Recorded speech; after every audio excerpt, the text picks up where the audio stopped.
What's going on, everyone? Sergeant Argo here, and today we're going to be reacting to Alexander the Great, Part 3. So, yeah, in the last episode, the Persian Empire actually tried to surrender to Alexander the Great, but Alexander the Great was like, no, thank you, no. And, yeah, and that was pretty upsetting. And Alexander the Great, I think he captured the Persian Empire's, leader or king's wife, daughter, and no, like his wife and mother, and something like that. Yeah, it's very interesting, and apparently y'all told me in the comments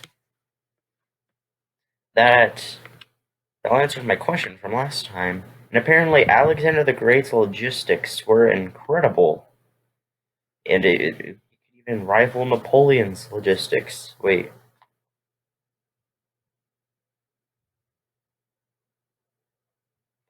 Logistics weren't actually the best in the world, though, now that I think about it.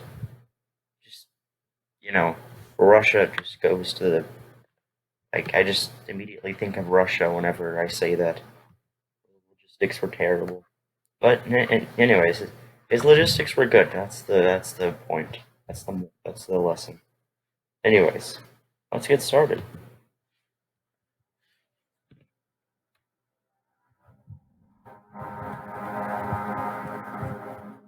In 334 BC, 21-year-old ruler... Oh, I accidentally muted myself for a little bit. I don't know how long y'all couldn't hear me. I think it was only for a couple seconds, though. In 334 BC, Alexander, 21-year-old ruler of the small Greek kingdom of Macedonia. Small? That's not small, that's big. Look, they control all the land. Led an invasion of the vast Persian Empire. It seemed impossible odds. But thanks to Greek military dominance and Alexander's fearless leadership, he won two great battles against the Persians, at the river Granicus and at Issus.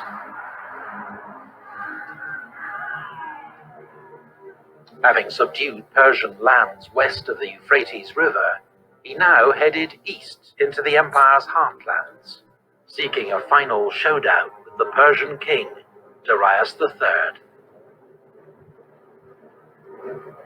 Receiving news that a great Persian army led by Darius had assembled at Gaugamela, near modern Mosul in Iraq, he made straight for it. Oh gosh. This was Darius' last chance to stop Alexander, and Alexander's chance to smash Persian power. Yeah, if you think about it, like, the Persians, at this point, their morale has to be really, really low. Like, how? And, Alexander's troops must be very high in morale. It seems like there's going to be absolutely no discipline from the Persians at this point. I just can't even imagine.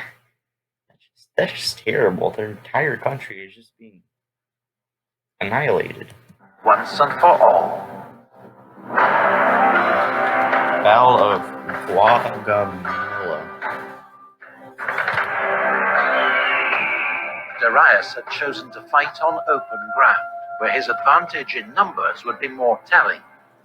Oh, he has another advantage in numbers. His soldiers had also worked hard to clear and flatten the terrain to make it suitable for Persian war chariots. By modern estimates, the Persian army was between 50 and 80,000 strong, made up of contingents from across the empire. Infantry from Syria and Babylonia. Oh. Cavalry from Armenia, India, and Central Asia.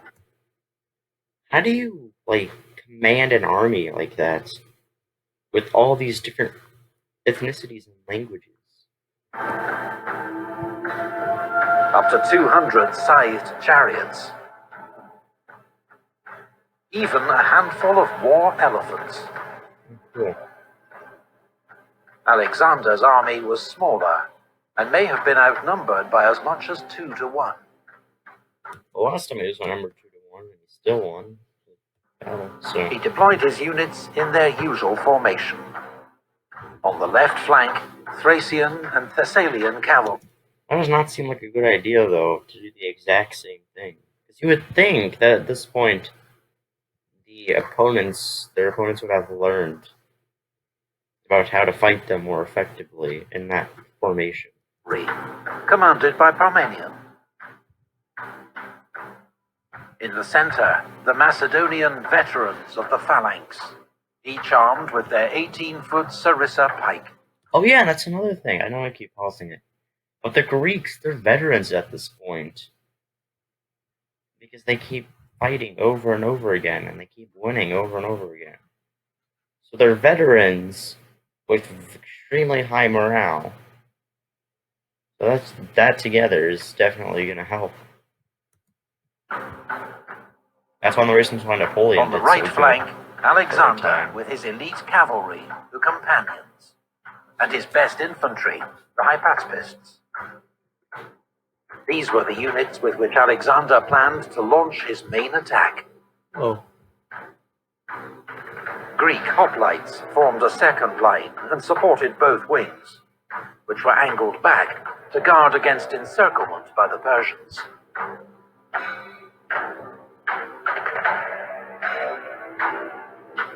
The battle began when Alexander led his wing out to the right, a move that took the Persians by surprise.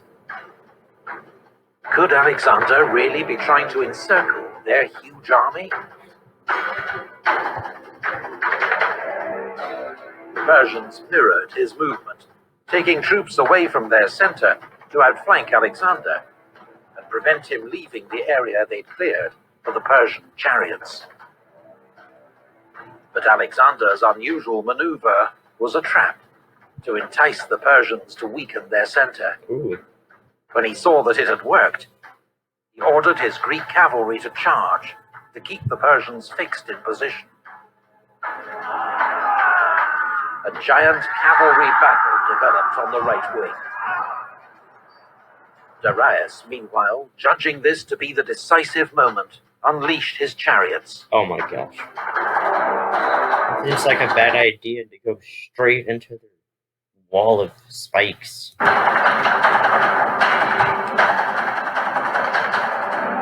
Like, what the heck? Expert Agrianis javelin throwers took out horses and crews.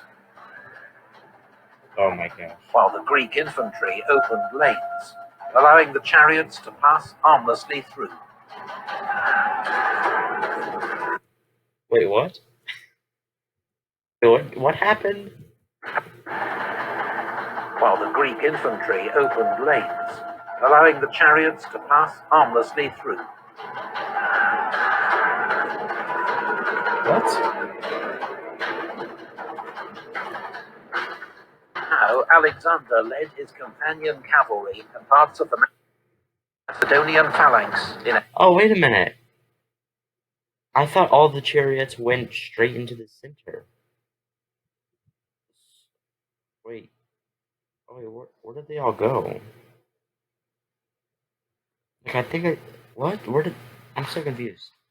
There's some over here. Were they all killed? What happened?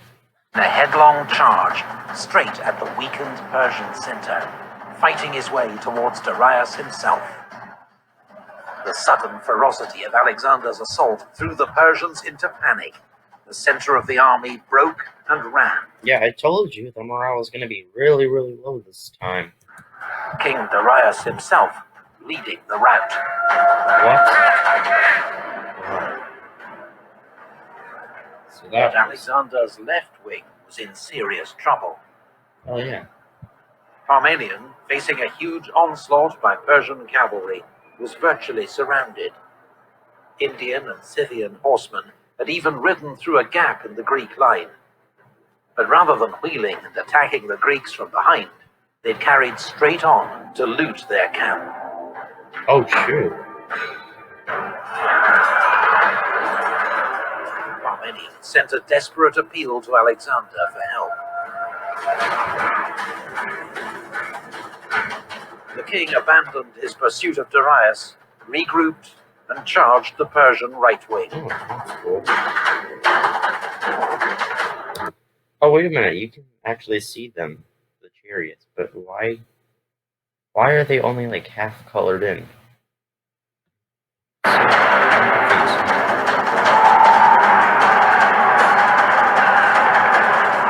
It was the hardest and bloodiest fighting of the battle, claiming the lives of 60 of Alexander's companions.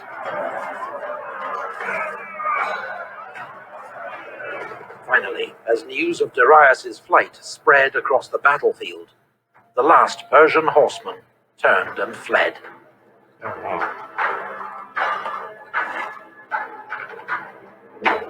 The Battle of Gaugamela was a stunning and complete victory for Alexander. Yeah, that was huge. According to ancient sources, he lost just a few hundred men, What? while the Persians lost thousands. Wow. That was a decisive battle. Alexander had routed Darius's great army. And now the road to Babylon, the empire's main capital, lay open. The Macedonian king entered the great city in triumph, recognized by Persian officials as its new rightful ruler. So too at the city of Susa, where Alexander ceremonially took his seat upon the royal throne of Persia. What about the king, though? In the Zagros Mountains, at a pass known as the Persian Gates, a courageous Persian force held up Alexander's army for a month. The Greeks eventually found a mountain path that bypassed their position, allowing them to encircle and wipe out the defenders. In early 330 BC, Alexander reached Persepolis, the empire's ceremonial capital. Alexander wanted to appear as a liberator to the Persians, as a legitimate successor to King Darius. But now he ordered Persepolis to be pillaged and burnt. Wait, what? That is not... What? That, I don't think that really helps your case about being a liberator. What? I'm so confused. Why would they do that? Whoops. Retribution for the Persian invasion of Greece and the burning of Athens' sacred temples in 480 BC.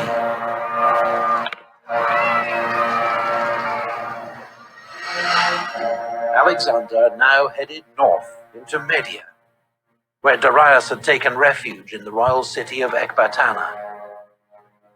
Alexander was determined to capture Darius, but the fugitive king fled east in the hope of raising a new army in the provinces of Parthia, Bactria, and Sogdia. Oh, shoot. Alexander still has a lot of land to go through. It was not to be. As Alexander closed in, the Persian king was murdered by one of his own governors, What? Bessus, who then proclaimed himself the empire's new ruler. Why would you do that? What? That's just gonna slow everything Alexander down. gave orders for Darius to be buried in the royal tombs of Persepolis, alongside his ancestors. Well, that's nice. Then he paused to organize his vast new empire. Alexander appointed viceroys to rule the provinces on his behalf, keeping several Persians who had sworn loyalty in their posts. Then he resumed his march east, his goal to find and kill the usurper Bessus, subjugate the empire's eastern provinces, and reach the far edge of the world. And Ah, that's loud. Jeez.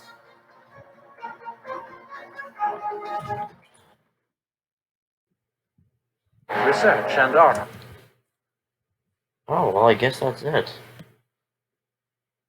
Thank you all for watching the video. That was really, really interesting. Seriously. Even Kings and Generals watch this. Wow.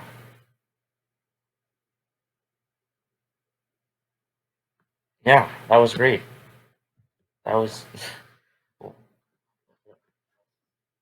that was not supposed to be a joke, but I guess it was. But anyways, thank you all for watching, and goodbye. Hello everyone, if you enjoyed this video, make sure to like it and subscribe to my channel, and turn on the notification bell thingy. And if you didn't, then make sure to leave a thumbs down. But yeah, that would be greatly appreciated. And while you're at it, go ahead and watch my other videos. They're probably just as good, and if not better than this one right now. Except for my oldest videos, don't watch those. And, subscribe to these people down here, my fellow sergeants. They're other YouTubers that I either know or I have in high regards. Yeah, even my cat agrees. So, thank you for watching, and have a great day.